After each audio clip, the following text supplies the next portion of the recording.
नमस्कार मंडळी, कसे आहात सगळे? मी श्रद्धा वंजारी म्हणजेच युअर क्रिएटिव्ह गाईड श्रद्धा. तर मंडळी, मी या चॅनलवर बेसिक टू ॲडव्हान्स बेकिंग, त्याचबरोबर ट्रेंडिंग आणि प्रोफेशनल कुकिंग असे बरेच व्हिडिओज घेऊन येत असते दर मंगळवारी आणि शुक्रवारी. त्यामुळे जर तुम्हाला परफेक्ट होम बेकर बनायचं आहे किंवा स्वतःचा छोटासा फूड बिझनेस सुरू करायचा आहे तर लगेचच आपल्या चॅनलला सबस्क्राईब करा आणि सबस्क्राईबच्या शेजारी जे बेल आयकॉन आहे म्हणजेच घंटीचं चिन्ह ते क्लिक करून ऑलवर सिलेक्ट करून ठेवा, म्हणजे माझा नवीन व्हिडिओ आला की त्याचं नोटिफिकेशन सगळ्यात आधी तुमच्या मोबाईलवर येईल. तर मंडळी, आज आपण बनवतोय अतिशय मस्त आणि चवीला जबरदस्त लागणारा पायनॅपल आईस्क्रीम केक. येस, हे जे तुम्ही मध्ये बघताय ते पायनॅपल आईस्क्रीम आहे. ते कसं बनवायचं ते मी तुम्हाला शिकवणार आणि त्यासोबतच केकमध्ये ते कसं यूज करायचं आणि हा अतिशय क्यूट केक कसा बनवायचा ते डिटेलमध्ये आपण शिकणार आहोत. चला तर मग, अतिशय नॉलेजेबल व्हिडिओ आहे. सुरुवात करूयात रेसिपीला. तर सगळ्यात आधी एका बाउलमध्ये मी घेत आहे प्रीमिक्स. तर हे रेडीमेड व्हॅनिला प्रीमिक्स आहे, कारण आपण पायनॅपल फ्लेवरचा केक बनवतोय.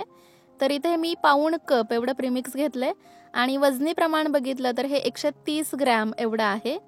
तर आता यामध्येच मी 1 ते 1.5 टेबलस्पून तेल ॲड करते, खाण्याचं तेल, आणि त्यासोबतच थोडंसं पाणी ॲड करून आपण याचं छान स्मूथ बॅटर बनवूयात. लक्षात ठेवा, पाणी एकदम ॲड करायचं नाही, हळूहळूच ॲड करायचं आहे आणि कन्सिस्टन्सी चेक करतच ॲड करायचं आहे. आणि बॅटर आहे ना, ते एका दिशेनेच आपल्याला फेटायचं आहे. तर बघू शकता, अशा पद्धतीने स्मूथ बॅटर आपण तयार केलेलं आहे. तर आता हे बॅटर मी पोर करत आहे 6 इंचाच्या एका गोल शेपच्या टीनमध्ये. टीनला साईडने तेलाने ग्रीस केलेलं आहे, आतमध्ये बटर पेपर पण ठेवून दिलाय. तर आता बॅटर पोर केल्यानंतर टीन व्यवस्थित टॅप करायचा, जेणेकरून त्यातली सगळी एअर बाहेर पडते आणि आपला केक आतमधून एकसारखा जाळीदार व्हायला मदत होते. तर चला, आता हा केक मी नेहमीप्रमाणेच गॅसवरती एका पातेल्यामध्ये बेक करते. तर हे पातेलं ना, आधी मी 5 मिनिटं मीडियम फ्लेमवरती प्रीहीट केलं होतं आणि आता 20 ते 25 मिनिटासाठी कमीत कमी फ्लेमवरती हा केक मी छान बेक केलेला आहे. तर चला, केक चांगला थंड झाला, रूम टेम्परेचरवरती आला की अशा पद्धतीने तो डिमोल्ड करायचा. सुरीने त्याच्या एजेस आधी सगळ्या बाजूंनी लूज करायच्या आणि येस, बघू शकता मस्त केक आपला बेक झालेला आहे. तर जो वरचा एक्स्ट्राचा भाग आहे तो आधी आपण कट करून टाकूयात, कारण हा आईस्क्रीम केक आहे आणि त्या केकमध्ये शक्यतो वरची लेअर जी असते ना एक्स्ट्रा फुगलेली, ती काढून टाकायची. ठीक आहे. सो येस, हा पार्ट आपण अशा पद्धतीने काढून टाकलाय. आता उरलेला जो केक आहे त्याच्या आपल्याला 2 इक्वल लेअर्स करायच्या आहेत. ठीक आहे. आणि मंडळी, आज जो आपण केक तयार करतोय ना, तो अर्धा लिटर आईस्क्रीमचा तयार करतोय आणि याचं वजनी प्रमाण बघितलं तर करेक्ट अर्धा किलो तयार होतं. त्यामुळे तुम्ही असं निश्चितच म्हणू शकता की हा अर्धा किलो पायनॅपल आईस्क्रीम केक आहे. ओके. सो बघा, मस्तपैकी लेअर्स आपल्या इथे तयार झालेल्या आहेत, एकदम छान एकसारख्या जाळीदार तयार झालेल्या आहेत. तर आता आपण पायनॅपल आईस्क्रीम कसं बनवायचं ते बघूयात. तर मंडळी, त्यासाठी आपल्याला आधी व्हाईट बेस तयार करावा लागतो आणि हा कसा तयार करायचा हे डिटेलमध्ये जर तुम्हाला शिकायचं असेल, म्हणजे सगळ्या बारीक सारीक टिप्ससह, तर तुम्ही आपल्या या सिरीजचा एपिसोड 1 बघू शकता. त्याच्यामध्ये मी सगळी प्रोसिजर अगदी डिटेलमध्ये शिकवली आहे. पण येस, या व्हिडिओमध्ये सुद्धा मी तुम्हाला शॉर्टमध्ये सांगतेच. तर एका ओल्या करून घेतलेल्या पातेल्यामध्ये आपण ॲड करतोय 1 कप म्हणजे 250 ml एवढं फुल फॅट किंवा फुल क्रीम कच्चं म्हशीचं दूध. ओके. आणि हे दूध ॲड केल्यानंतर आपण यामध्ये लगेच ॲड करतोय पाव कप एवढी मिल्क पावडर, 1 टेबलस्पून कॉर्नफ्लॉर आणि चवीप्रमाणे साखर. तर इथे साखर मी 2 टेबलस्पून ॲड करते. ठीक आहे, कारण या आईस्क्रीमसाठी एवढं प्रमाण सफिशियंट आहे. तर सुरुवातीला आपल्याला हे मिश्रण चांगलं एकत्र एकजीव करायचं आहे. कॉर्नफ्लॉवर आणि मिल्क पावडरच्या खूप जास्त गाठी इथे तयार होऊ शकतात, पण त्या सगळ्या गाठी गुठळ्या आपल्याला मोडून काढायच्या आहेत, सगळ्या विरघळवून घ्यायच्या आहेत. ठीक आहे. आणि अशा पद्धतीचं एकदम स्मूथ लिक्विड आपल्याला बनवायचं आहे. तर आता लगेचच आपल्याला हे छानपैकी शिजवून घ्यायचं आहे. 5 ते 6 मिनिटं कमीत कमी फ्लेमवर सतत ढवळत तळापासून हलवत आपल्याला हे शिजवायचं आहे, जोपर्यंत हे छान घट्ट दाटसर होत नाही किंवा व्हिडिओमध्ये दाखवल्याप्रमाणे अशा पद्धतीने स्पॅच्युल्यावरती त्याचा छान थर जमा होत नाही, तोपर्यंत हे मिक्स करत राहायचंय. तर आता गॅस बंद करायचा आहे आणि त्यामध्येच आपल्याला ॲड करायचं आहे लिक्विड ग्लुकोज. याच्यामुळे आपल्या आईस्क्रीमला खूप छान स्टेबिलिटी मिळते आणि आईस्क्रीम पटकन वितळत नाही. तर आता हे फार चिकट असतं, त्यामुळे आपला हात आणि टेबलस्पून दोन्ही पण आपल्याला पाण्याने ओलं करायचं आहे. ठीक आहे. आणि 1 टेबलस्पून एवढं लिक्विड ग्लुकोज आपल्याला यामध्ये अशा प्रकारे ॲड करायचं आहे. ॲड केल्याबरोबर लगेचच हे मिक्स करा, कारण दूध अजूनही गरमच आहे. गॅस जरी बंद असला तरी हे मिश्रण गरम असल्यामुळे लिक्विड ग्लुकोज यामध्ये पटकन मेल्ट होतं, बघू शकताय. ठीक आहे, तर आता हे आपण साईडला ठेवूयात आणि साईडला ठेवल्यानंतर सुद्धा सतत हलवायचं आहे अधूनमधून, नाहीतर मग त्याच्यावरती साय जमा होऊ शकते. तर ते थंड होत आहे मिश्रण, तोपर्यंत आपण व्हीप क्रीम फेटून घेऊयात. तर बघू शकता एका बाउलमध्ये मी घेत आहे 1 कप एवढी व्हीप क्रीम. अगेन 1 कप म्हणजे 250 ml. तर आता ही क्रीम थंड असावी, एकदम चिल्ड असावी आणि लिक्विड कंडिशनमध्ये असावी, तरच ती छान फुलते. ठीक आहे, तर आता इलेक्ट्रिक बीटरच्या साह्यानेच आपल्याला ही छानपैकी फेटायची आहे. कुठपर्यंत फेटायची तर बघू शकता अशा पद्धतीचे सॉफ्ट पिक्स त्याला येत नाहीत ना, तोपर्यंत फेटायची. लक्षात ठेवा, आपल्याला आईस केकला जशी लागते ना तशी क्रीम इथे फेटायची नाहीये, त्यापेक्षा सॉफ्ट किंवा त्यापेक्षा पातळ क्रीम आपली ही असायला पाहिजे. तर आता आपलं मिश्रण मगाचं थंड झालेलं आहे, त्यामध्येच मी ॲड करत आहे पाव कप एवढं कंडेन्स्ड मिल्क. कुठल्याही ब्रँडचं तुम्ही घेऊ शकता. तर आता हे चांगलं व्यवस्थित एकत्र करा, मिक्स करा. ओके, आणि आता हे मिश्रण आपल्याला फेटून घेतलेल्या क्रीममध्ये ॲड करायचं आहे.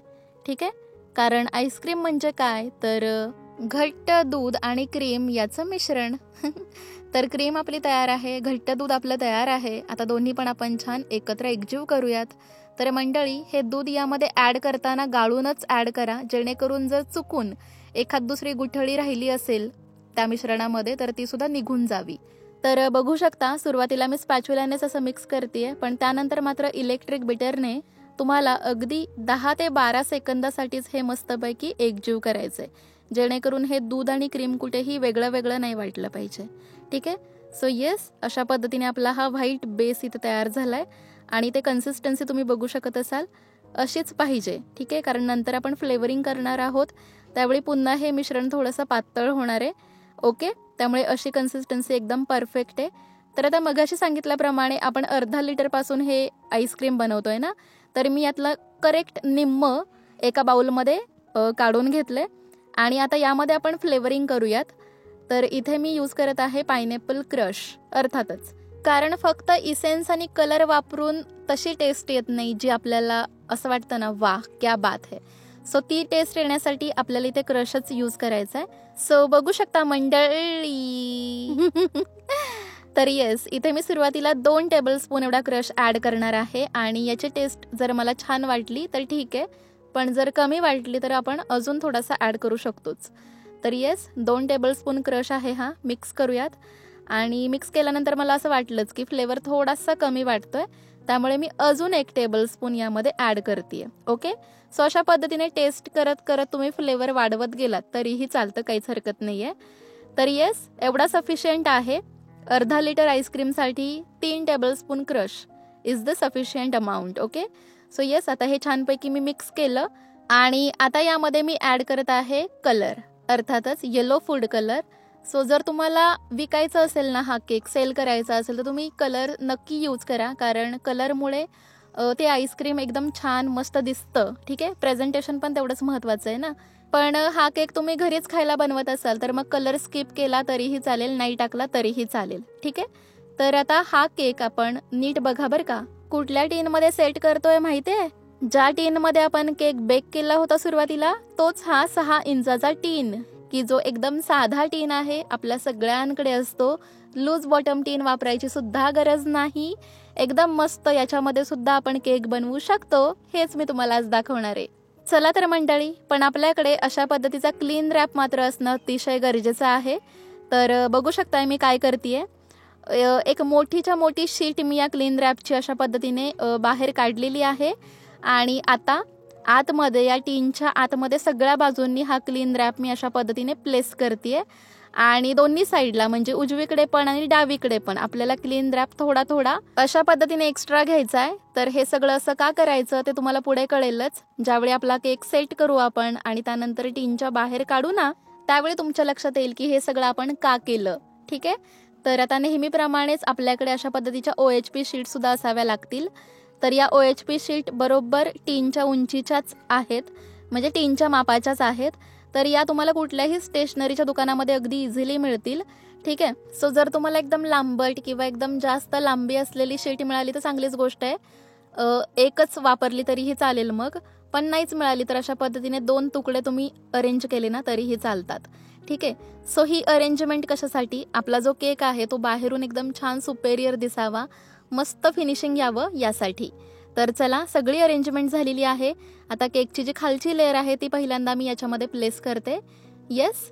आणि याला अजिबात सोकिंग वगैरे करायचं नाही, कारण जर सोकिंग केलं आणि मग तुम्ही ही लेअर ज्यावेळी डीप फ्रीजरमध्ये सेट करणार आहात त्यावेळी ती दगडासारखी कडक होऊ शकते. ठीक आहे. त्यामुळे या केकला कधीही सोकिंग करायचं नसतं.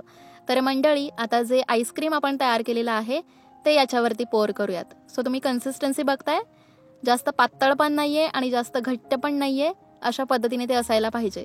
म्हणजे पोर केल्यानंतर बघू शकता एकदम पातळ लिक्विड असल्यासारखं ते सगळीकडे पसरतंय का, नाही. याच्यावरती स्टील मार्किंग दिसत आहेत ना, म्हणजे अक्षरशः त्या लेयर्स दिसत आहेत अजून सुद्धा. ठीक आहे. सो अशा पद्धतीची कन्सिस्टन्सी असावी, क्रीमी असावी, तरच आपला आईस्क्रीम केक छान सेट होतो. जर खूप पातळ आईस्क्रीम झालं तर ते सेट पण होत नाही आणि लेयर्स कट करताना ते व्यवस्थित कट पण केल्या जात नाहीत. ओके, तर हे आईस्क्रीम वरून प्लेन व्हावं यासाठी मी थोडंसं टॅप केलेलं आहे त्याला, टीनला. आणि त्यानंतर हा टीन मी अर्धा ते पाऊण तास डीप फ्रीजरमध्ये सेट करून घेतलाय. तर हे सेट का करायचं, कारण यावरती जर तुम्ही केकची लगेचच दुसरी लेअर प्लेस केली तर त्याचे क्रम्स आपल्या आईस्क्रीममध्ये मर्ज होऊ शकतात, मिक्स होऊ शकतात. किंवा अजून एक गोष्ट, केक कट केल्यानंतर आईस्क्रीम, केक किंवा पुन्हा आईस्क्रीम की पुन्हा केक, अशा पद्धतीने ज्या स्पष्ट लेयर्स दिसायला पाहिजेत ना 1 बाय 1, जेणेकरून आपण म्हणू शकतो की वा क्या बात है, कसलं फिनिशिंग आलंय, तर ते व्यवस्थित दिसावं यासाठी सुद्धा प्रत्येक लेअर नंतर आपल्याला हे आईस्क्रीम डीप फ्रीजरमध्ये सेट करून घेणं अतिशय गरजेचं असतं. सो येस, फिनिशिंगसाठीच हे सगळं करायचंय. तर मंडळी, आता बघू शकता दुसरी लेअर मी छान प्लेस केलेली आहे याच्यावरती, आणि दोन्ही बाजूला आपण जो क्लीन रॅप एक्स्ट्रा सोडला होता की नाही, तर त्यानेच मी अशा पद्धतीने दोन्ही बाजूंनी फोल्ड करून या टीनला केलेला आहे एअर टाईट. आता याच्यामध्ये कुठलीही एअर किंवा फ्रीजमधले वेगवेगळे वास, ठीक आहे, वेगवेगळ्या गोष्टींचे, वेगवेगळ्या मसाल्यांचे, ग्रेव्हीचे वास याच्यामध्ये जाणार नाहीत आणि आपला केक एअरटाईट असल्यामुळे तो छान सेट होईल. ठीक आहे. सो चला मंडळी, आता हा केक आपल्याला रात्रभर किंवा 8 ते 10 तासांसाठी डीप फ्रीजरमध्ये सेट करायचा आहे.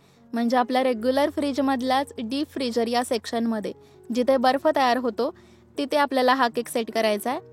आणि येस, हा क्लीन रॅप अशा पद्धतीने लावल्यामुळे बघितलं तुम्ही किती छान मस्त डिमोल्ड झालेला आहे आपला केक. येस. सो या गोष्टीमुळेच मी म्हटलं होतं की आपण साध्या टीनमध्ये सुद्धा केक बनवू शकतो, पण क्लीन रॅपची ती अरेंजमेंट मात्र अशा पद्धतीची गरजेची आहे.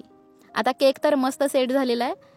या OHP शीटसुद्धा मी अशा पद्धतीने बाहेर काढते आणि म्हणूनच बघू शकता फिनिशिंग काय मस्त आलेलं आहे केकला. आलंय की नाही?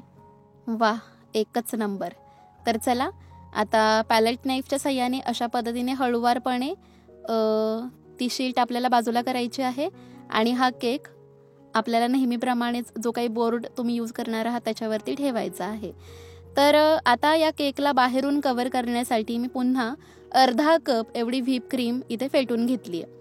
सो ही क्रीम मात्र आता स्टीफ पिक्स येईपर्यंत ज्याप्रमाणे आईस केकसाठी आपण फेटतो ना तशीच फेटा, कारण आपल्याला केकला आईस केकप्रमाणेच फिनिशिंग करायचं आहे. ठीक आहे.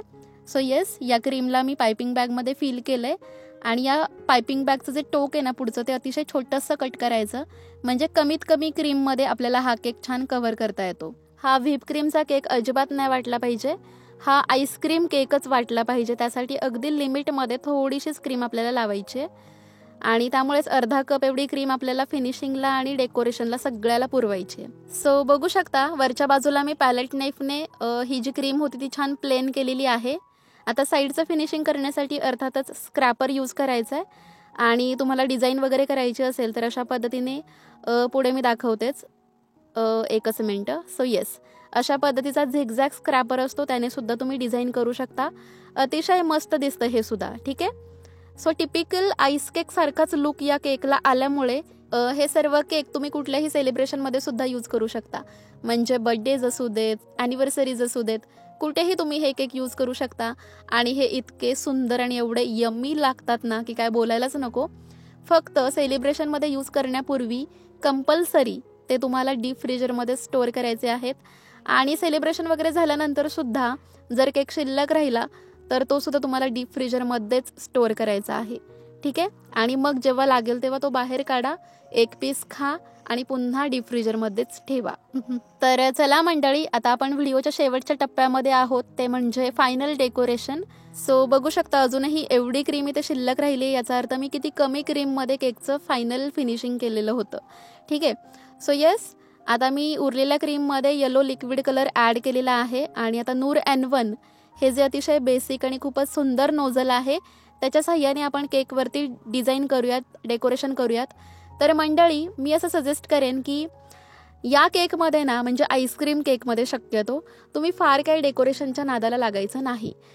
तिथे तुम्ही टायगर इफेक्टच करत बसलाय, मग ग्लेजच लावलंय, मिरर ग्लेज आणि गॅलेक्सी इफेक्ट आणि हे असलं काहीच करत बसायचं नाही, कारण हा आईस्क्रीम केक आहे. आणि याच्यावरती जर तुम्ही क्रिएटिव्हिटी करत बसलात ना, तर आतला आईस्क्रीम तोपर्यंत मेल्ट होईल आणि संपूर्ण केक अक्षरशः लुळा पडेल. त्यामुळे याच्यावरती कसलीच क्रिएटिव्हिटी दाखवत बसायचं नाही. अगदी साधं 1 मिनिटात 2 मिनिटात होईल असं डेकोरेशन करायचं, दॅट्स इट. ठीक आहे. आणि लगेचच हा केक डीप फ्रीजरमध्ये नेऊन स्टोअर करायचा. ओके. सो येस मंडळी, हा केक बनवण्यासाठी साधारणपणे 150 ते 160 रुपये खर्च येतो बरं का. ठीक आहे. आणि हा केक जर तुम्हाला सेल करायचा असेल तर जास्त किमतीलाच सेल करायचा आहे, कारण याचं पॅकेजिंग वगैरे फार विशिष्ट पद्धतीने करावं लागतं. थर्मोकोलचे बॉक्सेस वगैरे यूज करावे लागतात. ठीक आहे. त्यामुळे विकायचं असेल तर निश्चितच 500 रुपयांपासून पुढेच हा केक तुम्ही विकावा असं मला तरी वाटतं.